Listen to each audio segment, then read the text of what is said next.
about Rachel Reeves. She's been lying again. You know, she lies about her qualifications. You know, says she was an economist at the Halifax Bank of Scotland. Wasn't. Was actually in the complaints department. Rachel from accounts.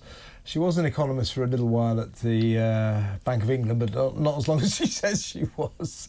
She's a bit of a liar. Lots of liars in this cabinet, especially the Prime Minister. Anyway, her penchant for the lying, Pete, has come to the fore again after she promised the CBI, you know, the main business bosses of this country last week, there will be no more tax rises. Oh, there won't be any more tax rises. No, because she was stunned that they were so dismayed by her awful budget. I still, for the life of me, cannot work out how she has the temerity to claim this was a budget for growth. Yeah. It was a budget for stultification, for stagnation, for desperation. It was the most awful budget ever, and everybody knows it. Anyway, she promised the horrified bosses of British industry last week there'll be no more tax rises. In the House of Commons yesterday, pressed 4 times on the issue. You said last week there'd be no more tax rises. Can you confirm that, Chancellor? No answer, came the reply. 4 times. Refused to rule out more tax rises. Keir Starmer's done the same, refused to rule out. In other words, after that horrific £40 billion October tax raid, there's going to be more. Oh, yeah. So the £40 billion budget was the biggest in history in terms of its raid on our taxes. And the CBI, the conference that they had, was a catastrophe for Labour. It absolutely rubbished their projections. And it came back and said the £25 billion, and when it comes to the national insurance contribution taxes, would lead to job losses, price rises and closures. And they were brutally honest about it to her face. And every single business there has rubbished it. And if you believe Rachel Reeves when she said she wasn't going to raise your taxes anymore, well, I'm sorry, I can't help you, because you must need some kind of medical assistance every day. Yeah. Because I don't know how you get through life. It is absolutely staggering to me. She was, like you said, she was asked 4 times on the issue in the House, and she would refuse to answer it. And that is because if she did, she would then have to go to the House, because she would have been accused of misleading the House, of lying in the House of Commons. Yeah. That's why they won't do it. But it doesn't surprise me. Like you said, this woman has a complete history of lying.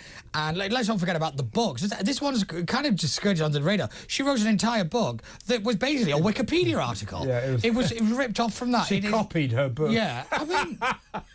yeah, and then my favourite was the public came out and said, well, there were a few errors. Errors? There were errors? There were paragraphs worth of it. It is absolutely crazy that this woman still has a job. But again, they don't care. This is the thing. We keep throwing all this criticism at them. And I've just come to the conclusion that they don't care anymore. They're just going to keep lying to us and keep doing whatever they want. And it is... It's saddening but terrifying at the same time. I think it's a mixture of that. I think that, you know, they are barefaced liars. They don't mind staring us in the face and telling us great big porkies. They don't mind doing that. But I do think they're genuinely incompetent. Yeah. And I think every day she realises that with all this ludicrous expenditure, you know, like £11.6 billion to foreign countries for green claptrap, £22 billion for some carbon capture nonsense in Liverpool, and the list goes on. The spending is just off the scale, and you know, carbon, old crazy Ed Miliband's spending on green projects generally, it's just astronomical. So she realises she needs more and more money, and so she cannot rule out tax rises. So, folks, you're probably still reeling after, as we all are, after October. Trust me, this is just the beginning. Yeah. This is going to get worse and worse and worse. And, of course, one of the things she needs to keep funding is this socialist government's project to take as much tax money off the private sector, you, me, private industry, and give it to the public sector, you know, so train drivers can earn £70,000 and £80,000 a year for 4-day weeks. That's what's going on, folks. That's what's going on. And Rachel Reeves needs more money, and you're going to stump up for it. You really are. Yes, how do you feel about that? Give me a call. Liar Reeves is going to tax us even more. I wouldn't mind, Pete, you know, if there were genuine reasons for this. But this is to fund what I think we are trapped. I think you and I discussed this last Friday. We are trapped, in my view, in an extreme socialist social experiment. This government is trying to reprogram what this country is, what it stands for, what it always has been. It wants to turn it into pretty much a Marxist state where most people work in the public sector, where the private sector is taxed to the hilt purely to pay for the public sector.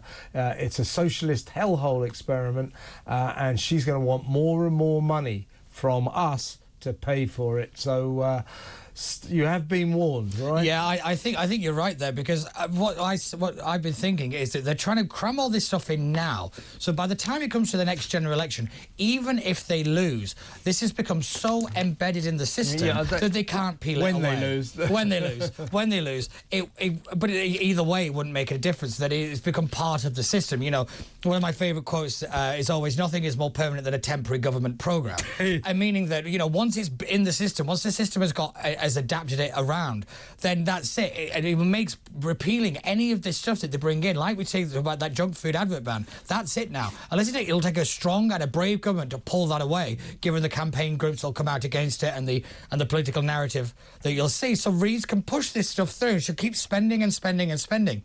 Because really, at the end of the day, the system has changed, the country has changed, and that's their legacy, and that's entirely what they want. I don't really think they care about the next election. They care about ramming this stuff home now, so that their legacy is in place. Yeah, and here's another thing to bear in mind, right? What governments, politicians, when they don't know what to do, when they have no idea what to do about any situation, they announce reviews or task forces. In 150 days of government, for that's how long we've been suffering these awful people in Downing Street, these hopeless, incompetent, extreme left-wing morons. 150 days of this. They have so far commissioned 67 reviews and task forces.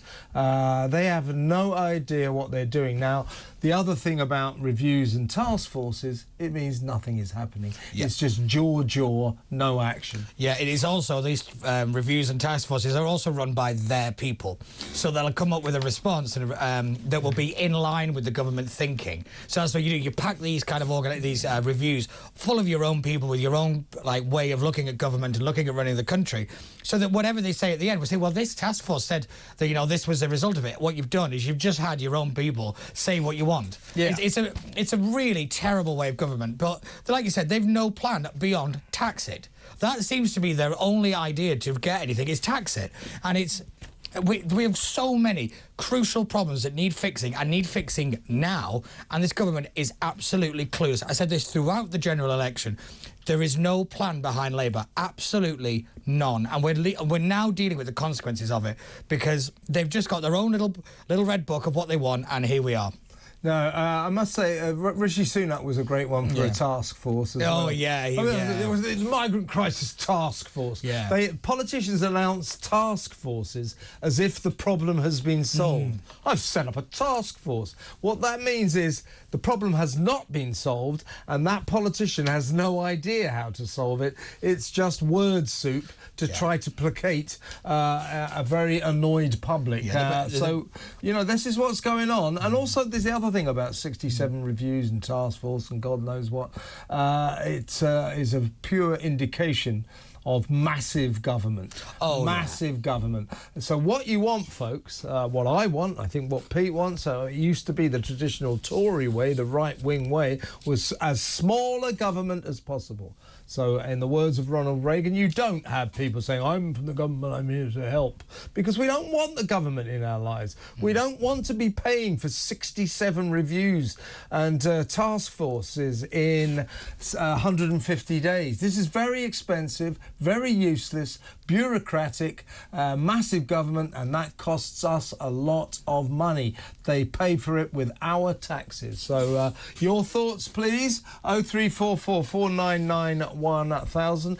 Have you ever been to prison, Pete? No, I've not, actually, surprisingly to Benny. It's one of the few things that Peter's not experienced in life. I actually did spend one night in jail once. Oh. In America. So